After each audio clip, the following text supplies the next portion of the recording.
Hey, all of my good friends from the AUMA conference. How are you? Hope you're doing well. All right, what are we doing this week? We're talking about being an agent of change. We continue the discussion. Agent of change. Now, I've added a couple of things this week. One, I've added a really cool exercise. The exercise is to better understand your leadership style and better understand the leadership style of those that you work with. It's a really great exercise to hopefully gain alignment with others.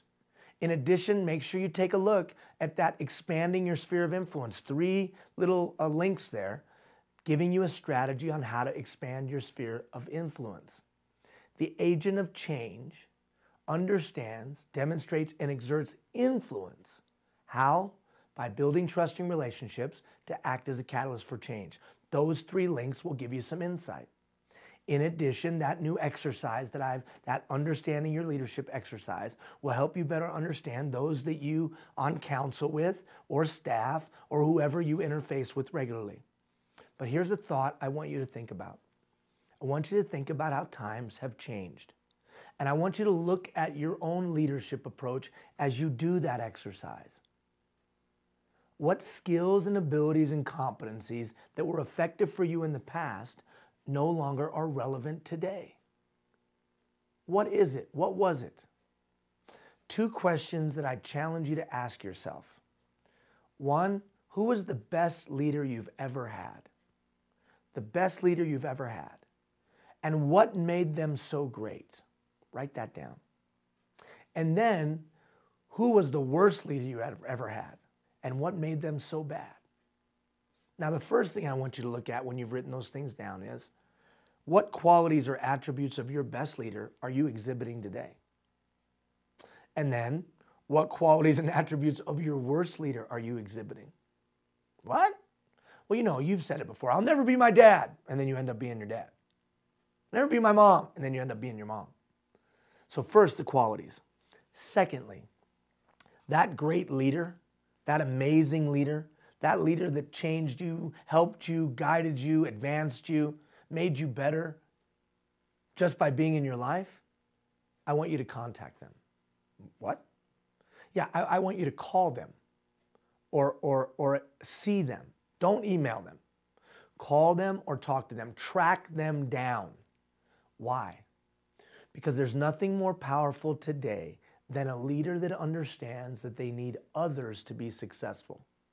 So why don't you start this leadership journey, this 30 days, 2 weeks in, by contacting some people that made a significant difference in your life? Now, you're a newly elected official. What better time than to reach out to them and say, you know what? I just got elected, and you were a part of that because so many years ago you taught me blank. Our society longs for leaders who show gratitude, who show appreciation, and mostly who understand they can't do the damn thing by themselves. It's an awesome exercise for humility, gratitude, and a clear understanding that I'll need others to get things done. It is an acknowledgement of that. Plus, when you make that phone call or you have that meeting, you're going to make somebody's day, you might make their week, hell, you might even make their year. Now, what if that person's no longer with us? What if they've passed on? Then I want you to walk down to your local high school. I want you to walk down to your local elementary school. I want you to walk into the principal's office, put $100 down and say, I'd like to start a bursary in this person's name. I'd like to start a bursary in this person's name and honor them that way. And then finally, honor them by being a great leader. Now, what about those people that weren't the greatest leaders? They were the worst leaders in your life. Don't call them. Don't call them. However, I want you to look at the attributes and qualities they exhibited for 2 reasons. 1, to never be like that. And 2, when you see those attributes and qualities being exhibited in others, I want you to be cautious. Because we might all automatically discount them because they are resembling the worst leader you've ever had. And that might not serve you well. Yeah, but they're horrible. Yeah, but your emotions that are tied to that worst leader might not serve you well in the dynamic today. So just because someone exhibits a couple of the qualities of your worst leader, I don't want you to discount them, because that really becomes an impediment to collaboration, to consensus building and the like, and community building as a whole. So contemplate that. Who is your best leader? Contact them. Let them know that you're where you're at today because of them. Make their day by showing gratitude, humility.